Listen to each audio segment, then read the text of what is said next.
Well, good evening, everybody. I'm John O'Loughlin, and welcome to my channel. It's called McDuff Lives. And tonight we are doing our Thursday night trio with Professor Hamamoto and George Webb.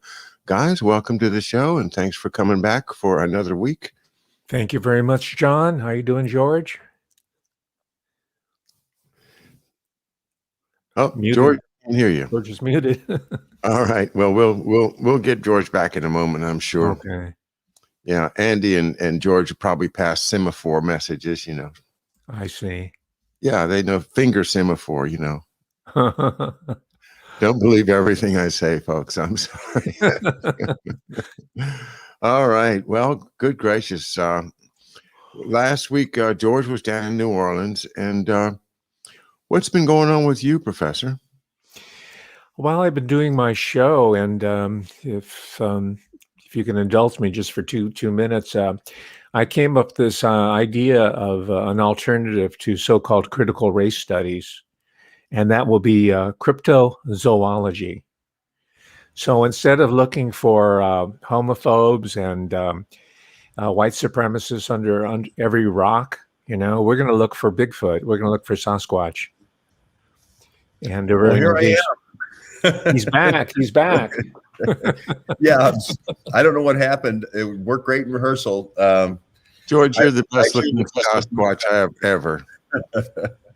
At least it'll get the kids out in the forest, right, Doctor? It'll get them out. Idea. Yeah. They're gonna be out there from K through 12 with their little shovels in their buckets, and they're gonna learn about nature, do some science, some laboratory science, learn about animals and creatures, and learn about the real history of civilization. It does not all boil down to race, class, and gender. Everybody's bones look the same once you're in the ground for a couple thousand years. So that's the perspective we need to bring to our society. And this is what I would have suggested had I made it into the office as Secretary of Education, because Miss Blackwater, she resigned. There's a vacancy there. I guess I can still do it if they're willing to. But I want to pour all kinds of resource energies and rewrite the entire K through 12 and post-secondary curriculum along the lines of exploring the American continent from the ground up, from below the ground up. That's part of the agenda here. But George, before we launch into that, I wanted to ask you your just gut level reaction to the shootings down in the Atlanta area in Georgia. Well, I only have gotten the early returns here, but I hear the 6 Asian women, I think it is. And you just see these things being rolled so quickly into being white supremacists. And, the last time I checked, most of the people in our, Dason was Asian, you're Asian, Kathy is Asian, like we don't even see that, I was like, but then this kind of thing makes me think of that all of a sudden. And I wouldn't even give it a second thought. And this isn't where America is. And to trot this out right now, it just seems I'm not saying it's false flag, but it just seems very fourth psych ops to me. And it's horrible. And I don't know how these people are on the loose. He was supposedly under observation. I don't know if, again, this is one of those things we're going to find out a year from now that the FBI was watching him for 3 years, like the trucker that ran the people down, the uranium scientists on Chelsea. But it just has that feel. I know I shouldn't say this, but it just has that feel of a psyop. I'm not saying it's a psyop, but it has that feel. Well, immediately up to my mind was fourth psychological. Yeah. Aren't they out of Georgia as well? Fort Benning? Yeah, they are. That was where the School of the Americas was. And Fort Bragg is where the center of it is. But I just, these things, I think, take our attention away from, hey, Hunter Biden and the laptop. Well, what about that? That story kind of died. And our nation's capital is still under lockdown. We can't go up there to the Capitol or the White House. and all these bills are being passed. There's a lot of angst over the $2 trillion check that the Congress wrote themselves. And now we get one of these super emotional things, to divert our attention. I'm just not going to change my focus. I feel horrible for the families. But it just seems like it's that classic situation where the emotion of it and the intensity of it so much that it takes away your normal rational thinking. Well, this might be an opportunity for the vice president with an asterisk, Kamala Harris. This might be an opportunity for her to be the good guy. She's going to play the Asian card and come to the emotional rescue of the grieving participants. And of course, there'll be the usual amateur forensics done. Well, it didn't happen. Sandy Hook again to let the air out of the tire of the truth wagon. As bad as it is. There's another one, and Andy showed the bottom part of it. That picture was a guy that was at the some sort of a disco or something. I can't remember. Some other. I mean, they're all kind of running together again. But just only a couple years ago, they were presenting incels, involuntary celibates, as time bombs, ticking time bombs. Elliot Rodger. There was a guy up in Canada, and this other person here. And that particular storyline petered out. So it's going to be interesting to see what, that guy there, I can't read the headline. It was out in Tampa, was it? Florida? Okay. Yeah. Okay. And so, I mean, it follows the pattern. I mean, do they not think that we're used to the pattern already? I mean, do we have a memory of a goldfish? I mean, we've seen this movie over and over again, the sequel and everything. Yeah, that's the incel stands for involuntary celibate. Yeah, I just think this is a horrible waste of human life. If this is what lengths people will go to have their little political pawns, murder 6 people, murder 4 people, but. I don't think we're dealing with people who play by those rules. I think we're dealing with people who say 6 people, and we could go visit the 6 families. That's a huge opportunity to go, have a press event. I don't want to be too cynical, but it just seems like in cases like Imran Awan, we can't get a picture for a year and a half after sending terabytes to Pakistan. Right. But when these situations, we immediately get photos, right? And we get all the information and we get photos of the victims. And, we're still looking for pictures of all the different people that were in the spy ring, where are the photos? So it's just, I look at this and I weigh it with what I had to go through with Task Force up on Capitol Hill just to get the most basic information. And then yet there's these spillages like floodgates being opened for these events. Speaking of flood, there's a jury selection supposedly going on in the case up in Minnesota against the police officer / real estate agent that George pretty well nailed when he was in the news. I can't even remember his name right now. I'm sure George does, but he's going through a trial up there that I think nobody really wants to do. And I'm just wondering, this is kind of diverting. It's a similar issue, right? It's a race issue. It's a different race, but it's like let's keep the race inflammation going somehow. If this George Floyd trial peters out, which I imagine it's going to, because I don't think they can make the case without blowing all the people's covers. Yeah, George Floyd with Keith Ellison there, that was the first thing I noticed. And again, you have the Awan Blackberries. And it's like, what is going on here? Is it everybody that has an Awan Blackberry? And Georgia, I remember well because the Krylova and Bogacheva, 2 more DNC operatives, shot 2 people, or at least spread fake news about Black people being shot. Again, a racially charged fake news. Where's Krylova and Bogacheva's expense reports? And it's the same people that are now coming forward as the heroes, or the people consoling the victims, that are the people who were at the center of the conspiracy with the Awans.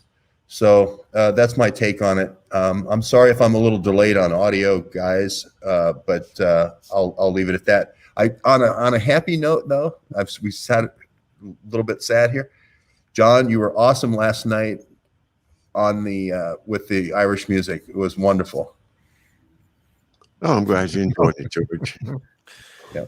Hey, while we're on the subject of Krylova and Bogacheva, I have your book here, in which you have some beautiful color pictures of those spies, and so many great pictures in here. Oh, there they are, right there, wanted by the FBI, and let's see if I can get that in focus for you. Anyway, yeah, there they are. So that's Krylova and Bogacheva in George Webb's book, At One They Struck. If you want to get the story, get this book. And, you see the color pictures of just those people that George was just this moment talking about. George, I don't know how you get all these books out. I can't keep up with reading them, for goodness sakes. I don't know how you can keep up with writing them. But what's your latest? Well, I've got Oswald in New Orleans, Peru's, Peru's. It's the Perm Index Ruse. It's another one about your dad. So you got another one coming there about the 68,000 files. And then I wanted to make sure that people didn't forget about the dark weapons history of Jeff Epstein. So I wrote Corona Man Cometh. The Corona Man Cometh is about this whole kind of dark weapons that seems to start in New Orleans with Ochsner, and then with Galen in our various national laboratories, and then kind of moves from Fort Detrick to other places overseas when Nixon shuts it down. So the Corona Man Cometh and Oswald in New Orleans. So yeah, 2 new ones, and they're only 99 cents each, and they're free to read on Kindle if you have Kindle Unlimited. So yeah, read them. It's really fun with McDuff on this one in Oswald in New Orleans. Haven't been there and gone to all the places. You're on McDuff's. You're riding with McDuff in the car, in the FBI car, and you're picking up the clues as McDuff does, and so it's a lot more fun to write a little bit more speculative fiction. It's not really fiction. It's things we know, but then we ask the question: well, didn't McDuff know this because he had all the intelligence files? And I present a document, and then I ask the question, did McDuff know this? And would McDuff have put these 2 things together? And so it's been fun. It's a fun book.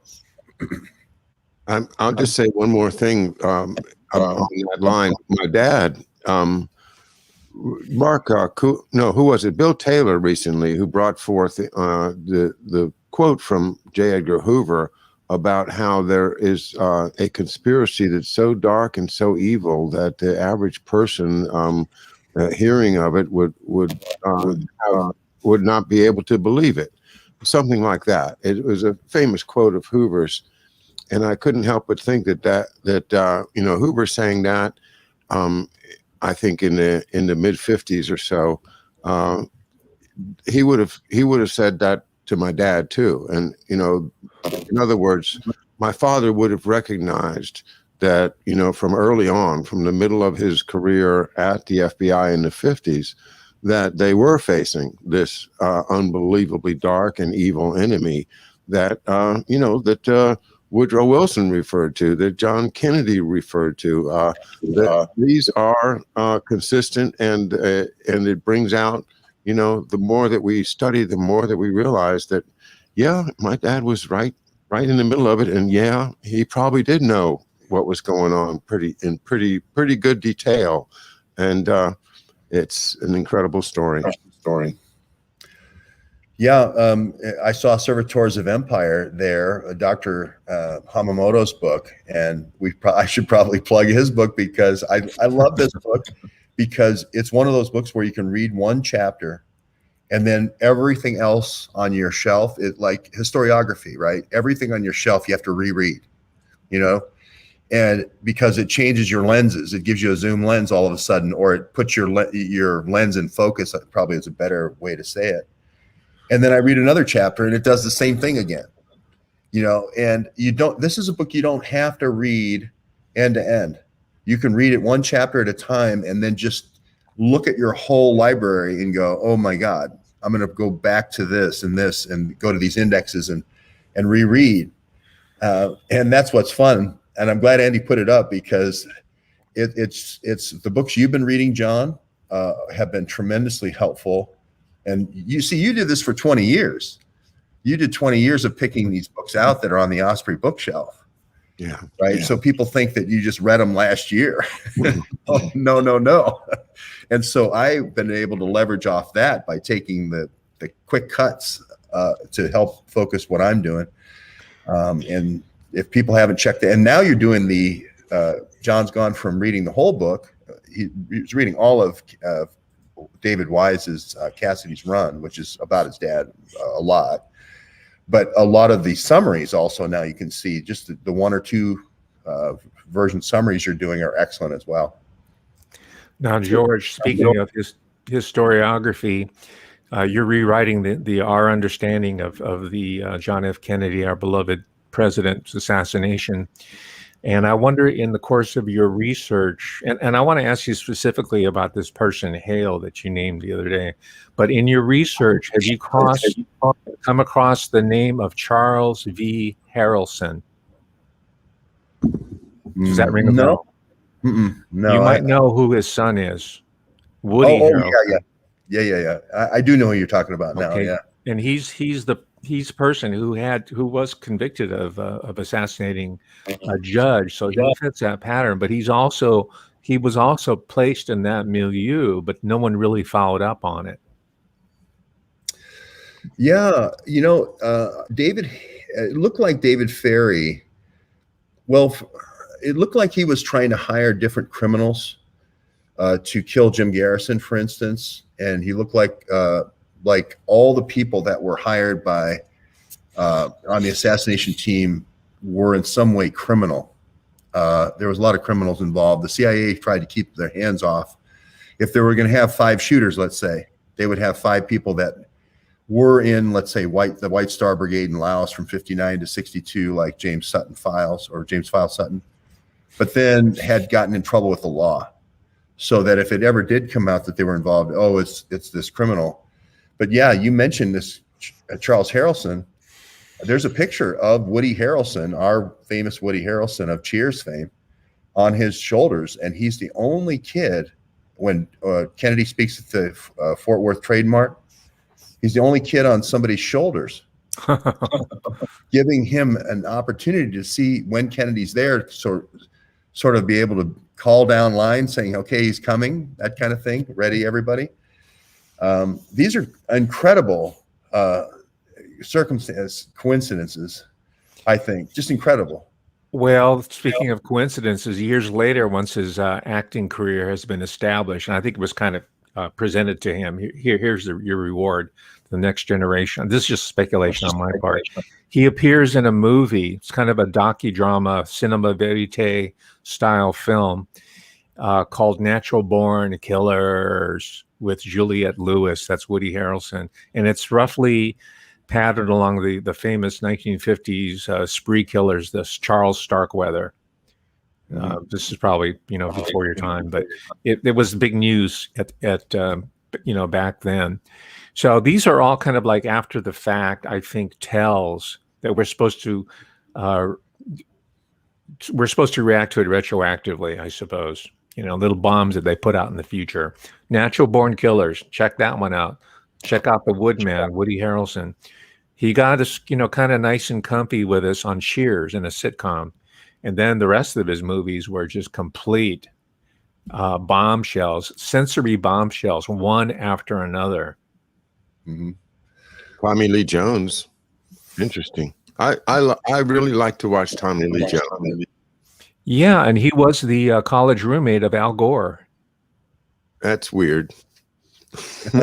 I wish I didn't life know is full of such coincidences. And Andy, while you're looking up authors, and John, I wanted to ask you this specifically, since you even know all of them and you've read all of them. Have you come across the catalog of Rodney Stitch? Stitch. Why do I remember his name? He's written so much. If Andy, you can kind of scroll through some of the. This associated with Chip Tatum, maybe. Probably is Chip Tatum a pilot as well? Yeah. Okay. Yeah. Rodney Stitch was a commercial pilot, and he's written quite a bit about the FAA. He wrote a book, incredible. I have several of his titles, titled "Lockerbie to 9/11: Massive Fraud and Consequences." And apparently, and I wanted to talk. We're talking about filmmakers, right? Oliver Stone and documentary filmmakers. But apparently, Lockerbie is a pathway for CIA drug. It's a drug route. It's a transportation corridor. He's got tons of books. I highly recommend, and I bought about 3 or 4 new ones that I didn't know existed. But anyway, here's where the Maltese connection also might come in. There's an individual by the name of Alan Frankovich, who directed a documentary. It's still there. I checked today. It's on YouTube. Go see it before it's pulled down. It surprised me. It's called The Maltese Double Cross. The Maltese Double Cross, 1994, and it's about the Lockerbie explosion. And that seems to be a popular MO, not just shooting people in Dealey Plaza, but also aviation disasters. And both Chip Tatum and Rodney Stitch are experts in that MO, that way of getting rid of people. And especially effective when you have a cohort of people, let's say with a certain company, it's kind of like the Titanic, right? You get them all on board and then you pull the plug on them, so to speak. So this is the Lockerbie situation, and Stitch early on is confirms what George Webb has uncovered over the last going on 5 years now, but from an aerial perspective. Mm-hmm. So I have to double check. I have to go back and watch that documentary. I haven't seen it for a while, and I want to find out what he means by the Maltese double cross. I know about the Maltese cross, but I want to figure out the Maltese connection. So anyway, that's and by the way, for those of you who are interested in research, Alan Frankovich's papers, screenplays, notes are part of the Online Archive of California. It's at UC Berkeley Art Museum and Pacific Film Archives. And you can get a whole inventory. Frankovich is an important filmmaker. He's up there with Oliver Stone, as far as I'm concerned. But nobody knows who he is, or few people know who he is. Yeah, I love this because it's kind of like the film talk, and I see all this stuff on Netflix that I should be watching, and anything that gives me a lead to kind of move me down the track,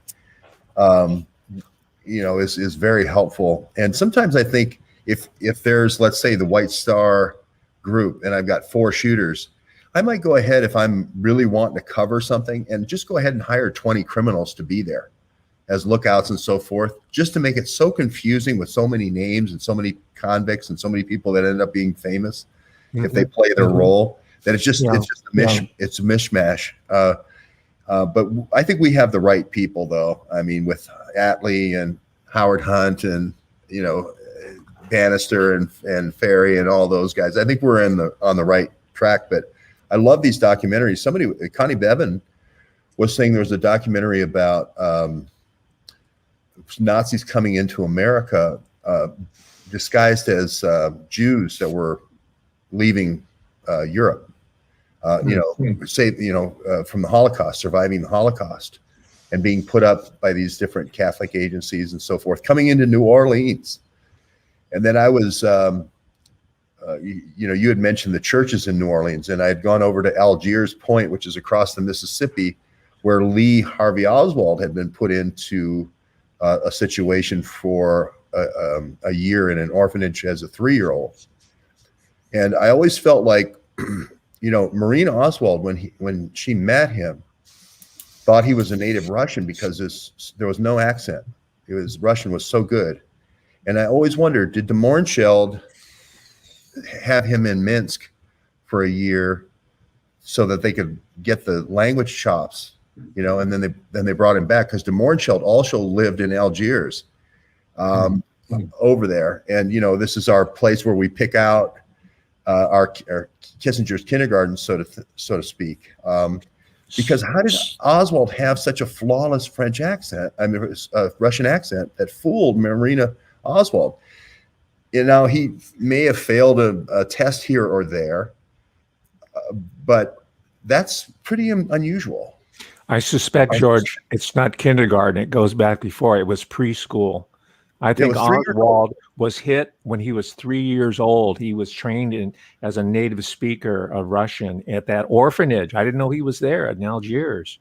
Yeah. I think that's what happened. That's how he acquired it. He had it, burned in so accurately there. And there was a little white Russian community over there, and I don't know if he had white Russian nannies or something. Was it Orthodox, Russian Orthodox church? Yes. It was a Russian Orthodox church. Yeah. So he got language. He got language training.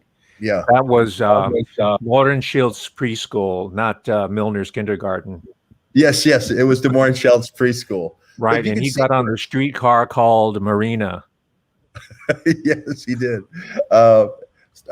You like literary references. So I do. I'm playing along here. That's fun. I like it. I wish we could have a book sliding in every time we said one of these, Andy? Desire, Andy. Yes, I have that. That book's probably going for $900 by now. Which one? The Dr. Seuss book? No, the one you're holding, John. I have a copy of it. Oh, you have this? Yeah. I bought it. You held it up, and I got it. I held it up. Well, here's what I'm going to do is that, George, you just made reference to these people that are assassins or criminals that were involved in Operation White Star, and I thought to myself, well, I wonder if that's connected to Barney Cochran, the Air Force guy whose book this was, and let me make sure. Yeah, this is dedicated to Barney Cochran with warm regards from Jay Mallon, the author. Sorry about the focus, but there you go. Now, Operation White Star, I just went to Wikipedia and read the thing, and the people that were involved in it were Colonel Simons, Bull Simons, and General Donald Blackburn. And both of those guys were the principals in the Sante raid later. So this is this is the same guys being called upon to do a special op in Laos in the early 60s. And this, of course, was when Barney Cochran was there, but he was not with the White Star. He was doing the Air Force. He was trying to create the Royal Lao Air Force out of these trainer planes and these poor, completely uneducated people that he was sending up in these planes, and they usually would crash. But anyway, this was a connection that really made it. I just had to pull this book off the shelf because this completely ties my dad into this whole thing, including the ties to Operation White Star you mentioned. So pardon me for jumping in with that, but it was a light bulb went off, and I said, "Wow, I got to show this book here." John, refresh my memory. Wasn't that the book that your father bequeathed you? He kind of shook his head. He read this book and said, "Son, I read this book. It's really disturbing. I can't go there." Is that the book? It's more. I have a more precise memory than that. What it was my dad. At one time, he told my mom, and my mom told us, the kid. He said that your father told me that he's going to be working on a very, very important, very difficult project, and he's not going to be able to talk to you much. He's not going to be able to help you with homework. He's not going to be able to talk to you. And also, do not look in the drawer on his dresser, this drawer, right? Well, Yeah. who do you think had to go look in the dresser drawer? It was me. And what was in there was this book and another book, a yellow book about the Hmong, or the Hmong yards. And so I, noticed they were there, and then I didn't say anything. And then one day I took the occasion to say, what are those books you got about, those Vietnam and stuff? And he's just kind of shrugged and said, "Oh, well, a couple of guys gave those to me to read, but I didn't like what they were saying, so I need to give them back to him." He needed to back. In other words, they had given him the books as a kind of a invitation of you want in, Yeah, and he didn't like it, so he had to give the books back to him, which never happened because he died first. man. Well, thank you for sharing that story, John. Yeah, That has to be in your book, if I may say so. That anecdote right there. Yeah, it's very powerful. Well, it's these pieces, that we keep slotting in the McDuff timeline that become so important, because if you're a Kennedy, right, and that the Bay of Pigs guys come from the White Star operation, you're going to go to people who know what was happening in the Asian theater, right, with MacArthur. You're going to go to the experts and say, hey, what's going on here? And I do think it was the White Star guys that were the shooting team, and they were in Operation Mongoose as well in 62. And Fletcher Prouty knew this. Fletcher Prouty even was quoted as saying, hey, that was my operation in Laos, and it was for this situation where we were having insurgents and so forth. But the CIA guys took it off in the direction and made an assassination squad for civilians. And so Fletcher Prouty is Saxa, and he's there, and he leaves, and as he's leaving, here comes McDuff. And so did those guys talk? And of course, Fletcher Prouty is in the JFK saying, Black Ops, 53, Iran, 54, Guatemala, 56, Congo. And he's saying it's this team, it's a military operation. It's not what you think. It's not a bunch of, sharpshooters from some, mafia thing. It's a military operation. Mm-hmm. Well, that's also where the General Vang Pao connection comes in, I believe, right? Mm-hmm. He was with the Royal Lao Army, Vang Pao. And guess where he winds up? He winds up in California. Yeah. As the head of his own paramilitary organization, run out of Central California in Fresno, California. And guess what? One of the main revenue sources for this, because they were always selling it to the refugee population. We're going to go and collect money, and we're working with the CIA so we can retake the motherland, right? Patriotism.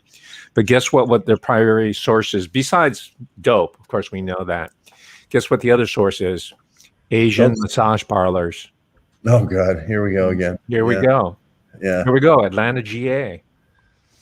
It's almost like they want to do an imprinting as you get closer on your investigation. They want to take people off the trail, and then let's make it about white supremacy. Right. Here Keith Ellison is running around with the BlackBerry. Right. Let's have something happen in his district, which is a horrible death of a black man on the street choking. I hate to look at things that cynically, but gosh, it happens a lot. But John, I'm so glad you brought that book out, because I did not know that your father was. I did not know it was about that operation, that White Star operation. So which connects some dots. I'm connecting dots as I listen to you guys. So this is great. Yeah. You need to see this. It's now this Jay Mallon was associated with Time Life, and it found it something also very interesting on that same line is that Sterling Seagrave and Peggy Seagrave were both Time Life writers for their careers. Oh. So that's just something to keep in mind when we're evaluating things. And I thought of that in terms of the book I've been reading, JFK versus Allen Dulles, where we discovered that there was this incredible load of gold right at the surface of the Vogelkop Mountains in what's the island? Anyway, what was it? New Britain, right? No, not New Guinea. New Guinea. New Guinea. Thank you. And so I'm thinking that this whole Yamashita's gold story, which has never really been proven. I mean, nobody's found the cave and said, here's where the gold was, and here's some DNA from the guards that got burned up. I don't know. Maybe that whole thing could be, because remember, Time Life is run by Henry Luce, and Henry Luce is the best friend of our arch enemy, Allen Dulles. John, your skepticism is well founded, because you know who told me that whole gold warriors, Yamashita's gold is BS? None other than Yoichi Shimatsu. He told me that. He said it's a bogus story. He was apologetic for he let me down slow. I said, God, that's such a great story. I wanted to believe it. But yeah, Yoichi said it's BS. So let's, and now when you say Time Life, they were working for Luce. Yeah, as UCE. There's I want to go get this. I'm going to go get this book because I want to show it to you. Okay. In the comments, folks are talking about some of the reporting I did on George Floyd, and he was part of a counterfeit operation. He was. Yeah, and we did the background on him, and he was in Florida and Texas most of the time. He was very seldom in Minnesota, so it was kind of a cheap dip to make him out to be somehow a Minnesota police officer. If you remember that he had the ill-fitting uniform, and it had the wrong patches and all that sort of thing. When these operations get blown, these gun running operations that seems to have Peter Strzok, operating in his backyard, then they turn it into they're the victims. They kill the guys, and then they say, okay, we're the victims. Well, let's again, I already brought up Shimatsu, right? He has a whole workup on George Floyd. Not only was he passing counterfeit bills, and that's why the shopkeeper called the cops originally. He was passing bogus bills. But according to Yoichi, those are counterfeit bills that are printed by China, and they come up through the U.S.-Mexico border, and they're being funneled in there to destroy local economies and small businesses. And he was a mule, not a mule, but he was a runner. I'm sure he didn't know that, but that's Yoichi's reportage on that one. And we know they were very involved in trafficking the young girls, and he was in the porno stuff that he was doing and so forth. So by no means was George Floyd a angel. And that way you've got these guys, if you ever have to collapse the rat line, they're the rodents, they're rodents that you can just get rid of and put some more rodents in the David Ferry mice cages. And printing counterfeit bills is a well-worn strategy, is it not, John? During World War II, like Reichsmarks or British pounds currency. Well, that's another one of those stories that you see, is that the Germans toward the end of the war had printed tons and tons of British pounds that they were using to finance the end of the war. That's one of the stories that you can find, but I don't know. I'm getting more and more skeptical about the things that lie on the surface. The easy targets, the easy. Oh, look what I found out. They dropped all the gold in the middle of this lake. And all you got to do is get down there deep enough and spend enough time, and you'll find all the Nazi gold, guys. But I don't know. I don't know. But I did find this book. This is a Time Life book. It was printed in 1981. It is by Sterling Seagrave, and it's a Time Life book. And it's the title of the book is Soldiers of Fortune, and of course it's a glorification of the special ops and the mercenaries and the the very people that would be supporting the Chiang Kai-shek and the Flying Tigers, the Chennaults, that whole opium associated patriotism is associated very much with these soldiers of fortune of those days. And so once you got that, Sterling Seagrave wrote that and put it all together, that's where I got suspicious myself. I'm sure I'm not the first person. Well, interestingly enough, that all these things have this kind of running thread, no pun intended, with the threads that go through dollar bills. But it's always the pilots, it's always the counterfeit money, it's always the drugs, it's always the weapons, and you have a compromise operation at your headquarters, and the guys have an assassination team, and that's just how you do it. It's just right there in the manual. Step one on how to make a cake. First, go to the local prison and get a whole bunch of guys that want to learn how to shoot. And then step two, go to the local strip club, bribe the owner, tell him you're going to put him in jail, or else you can split profits with him. It just seems more like cookie cutter the more you cover these stories. I can see that. I was going to talk about General Blackburn too. This James File Sutton says, Ari is sending me stuff about him, and apparently he's coming up with new court dates. But he's saying that Blackburn was there, and Blackburn ran the operation for the Kennedy kind of military, coup. There may have been other people there with weapons and so forth, but the real guys with the real guns was Blackburn. Now this is a person who's served time and admits to killing Kennedy and says this is the guy who was his boss. So I'm just reporting the facts. And there you have it. It goes back to the White Star thing, because James File Sutton was White Star. And there's these two, again, you go to Jim Garrison's book, right? Here's Jim Garrison's book saying that the people in the Texas School Book Depository were dark-skinned, like more that Mountain Yard type color or Laotian type color, or Cuban. And they weren't on the far end of the book depository that had to look through the tree. They were more toward the other end of the book depository that had the unobstructed view. And this would allow for the shots to all happen, in unison, without any spacing in between. And all of the shots were calm first shots.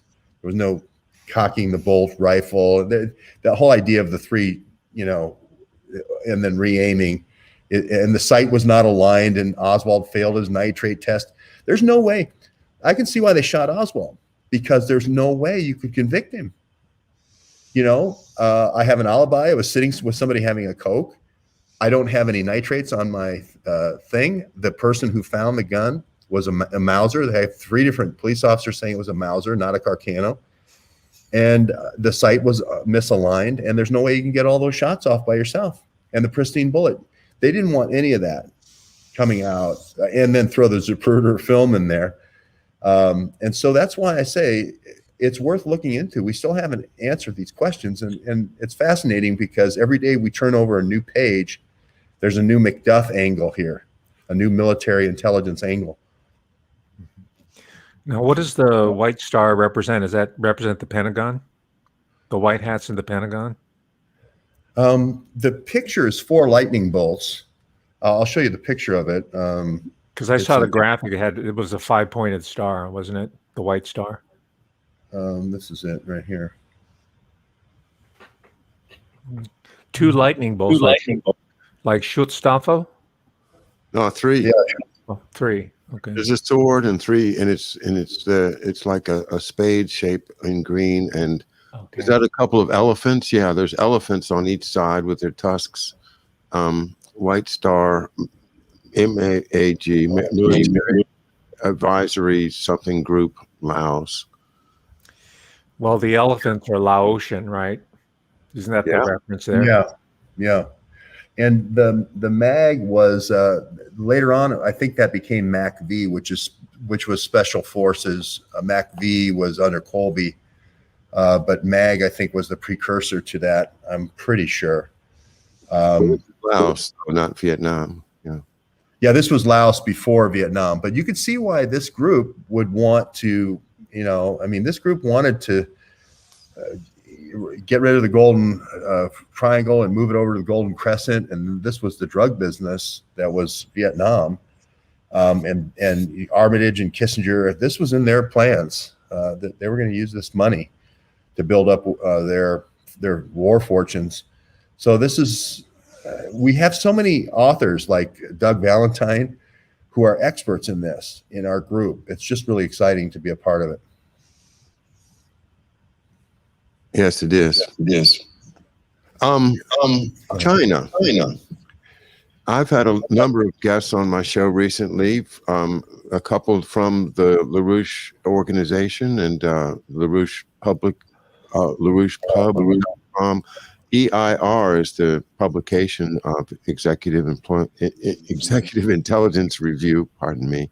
And the issue of China has been rather controversial on my show. We've had two guests now that are saying that while America has been slipping behind and having all these problems and losing its infrastructure and all this, the exact opposite has been happening in China, to the extent that now they claim that they have actually conquered poverty in their country.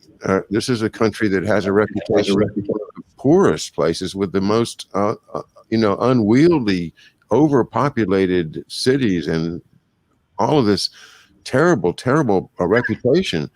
But I have now another expert coming on tomorrow night, Mike Billington, who also has a very about China and associates that with a positive view of the New Silk Road, the controversial project that we've been talking about in terms of a transportation corridor from the China coast to Europe, and all the different permutations of that. At any rate, what do you guys think about the possibility that maybe China is not the enemy, that maybe they've actually been doing good stuff and taking care of their population, as opposed to other governments such as the one under which we're particularly right now? George. Well, you're the expert, so I'll just do I've been focusing on the Belt and Road, and I've been following this Hunter Biden BlackBerry all over the place. And I definitely think China is, running circles around us as far as the maglev trains and the high-speed trains and the new airports. And this ambitious Belt and Road project is 140 countries. So it's like how America thought during Manifest Destiny of itself, where, Lincoln at Council Bluffs is motioning and saying, well, someday we'll go transcontinental. That's kind of like the mindset in China right now. And, they seem to have some very powerful partners in Europe. I love the EIR stuff. I've used some of it and quoted them with my Kennedy stuff, going all the way back to Perm Index. They did a lot on Perm Index. So I can't wait to see your series tomorrow night, John, and I'm sure Dr. Hamamoto has some more in-depth comments.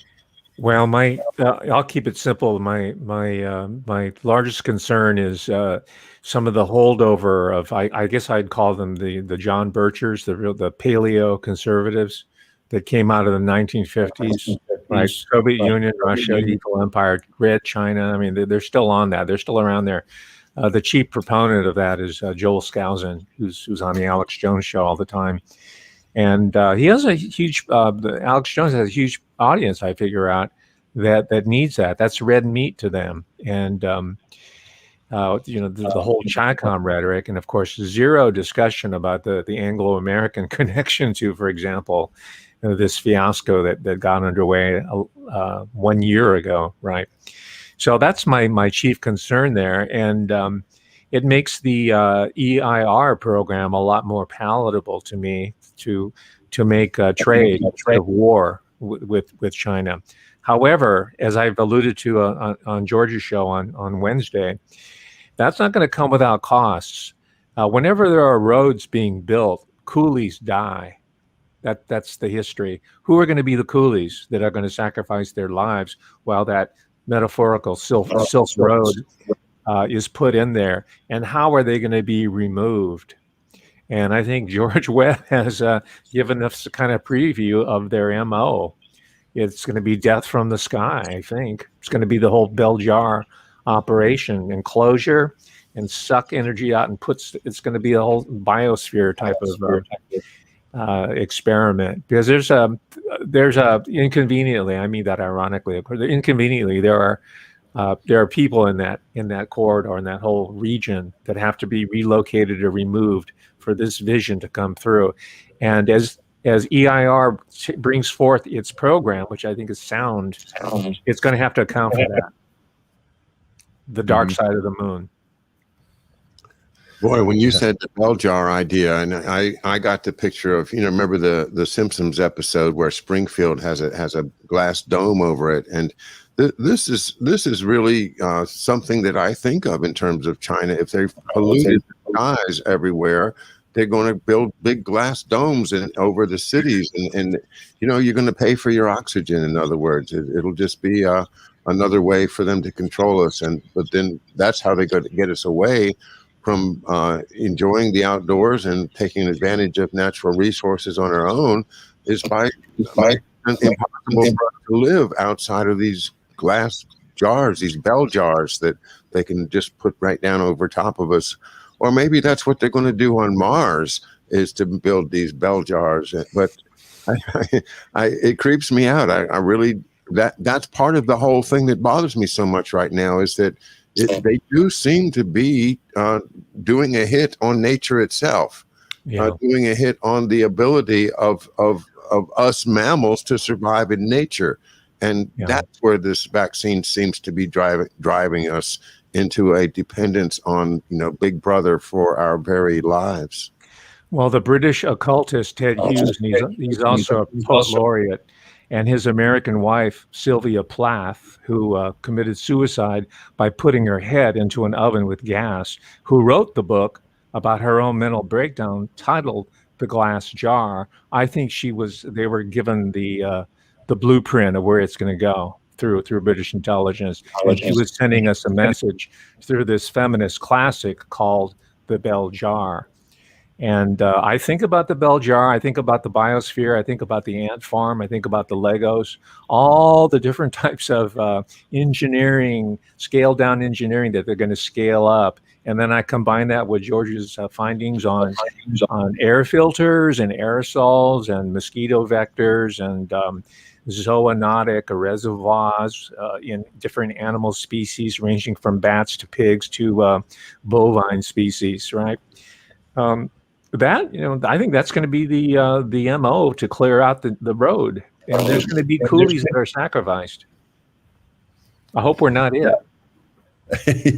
And I see Paul Engelbrecht saying, guys, come on, where's the hope and so forth. Oh, no. And see, I look at the books and someday we'll gamify this as sort of a way of playing like Sudoku or crosswords with this. You can kind of beat the deep state by connecting the dots. And I want to gamify this. I guess Andy's going to teach me how to do Steam. Oh yeah, but I think gamifying it is one way of dealing with the enormity of it, just the preponderance of it. And also, I think you have to have a sense of dark humor in these things, because the last thing they want us to have is a dark humor, because it shows that we haven't collapsed, and we're even though we're they're loading us up for the next round of COVID spraying or whatever, we're still saying, well, we're taking it apart. We're looking at the genomes and saying, I think I'll skip this one, or I'll wait a little bit. And we're living, we're surviving. I agree. The subtitle of Dr. Strangelove is How I Stopped Worrying and Learned to Love the Bomb. Well, in a way, Dark Winter, with Jim Woolsey, Mr. Genie Energy, Jim Woolsey did the simulation for COVID in 2002, National Defense University, McNair, Fort McNair. That came from a nuclear winter scenario from the Strangelovian times, because the after effect was nuclear winter. And so all these people at the RAND Corporation and Brookings Institute were writing, how do we survive nuclear winter? And that became the genesis for these bioweapons, which was, hey, wait a minute, we can generate the nuclear winter, but just leave out the part where we destroy all the cities. That way we'll be able to keep all the stuff. And you can just see how this Strangelovian logic works. But that's what we're living right now. And you create a hygienic utopia. Yeah, hygienic utopia. I love that. Cleanse. It's cleansing. It's species cleansing, not ethnic cleansing. And then you have the buildings intact and all the infrastructure is unchanged. Perfect bell jar technique. I'll give you one hopeful thing as we close out the show tonight. I offer you the example of Garland Nixon, who's been on my show every Monday night and will continue into April. It's a wonderful enlightenment to find a really deep thinker that comes from a completely different place from me and you, George, and me before I met you. I mean, I never knew anybody like Garland. And the hopeful thing is, as you said at the beginning of the show, the Ukraine, the Hunter Biden, the laptop story is falling away. But no, it's not. Garland Nixon this past Monday, and watch the show because he gives the best 10-minute summary of the corruption and the U.S. takeover and the way that it works and all that. He's on top of that story. So my hope is that everybody doesn't just feel like, oh, these stories are going away, because there's people all over the world and all over the country that are working on these stories that we don't know about. So let's just let that be a little bit of a lifting of our spirits tonight as well, to realize we don't know how many people are really awake right now. And absolutely, I think it's a whole lot more than we count, on YouTube shows. George, the story's not going away. It's being assimilated. Yeah. Yeah. It's being absorbed. It's being taken in. I saw Garland's show, John, and I followed him a lot when he was doing Lee Stranahan and Fault Lines. And it is one of those hopeful things where we're not the only people thinking like this, and we have to keep sharing, because the deep state isn't the big crew that you think it is. It's just it's very small. If we can convince the majority that the deep state's the evil ones, we're going to win. And that's our job. Okay. Well, we've got our marching orders for next Thursday right here. Thursday Night Trio with Professor Hamamoto, George Webb, and myself. Thanks for being with us. Thanks, Andy, and everybody at Neighborhood News Studio for assistance with the production and engineering. Good night, everybody.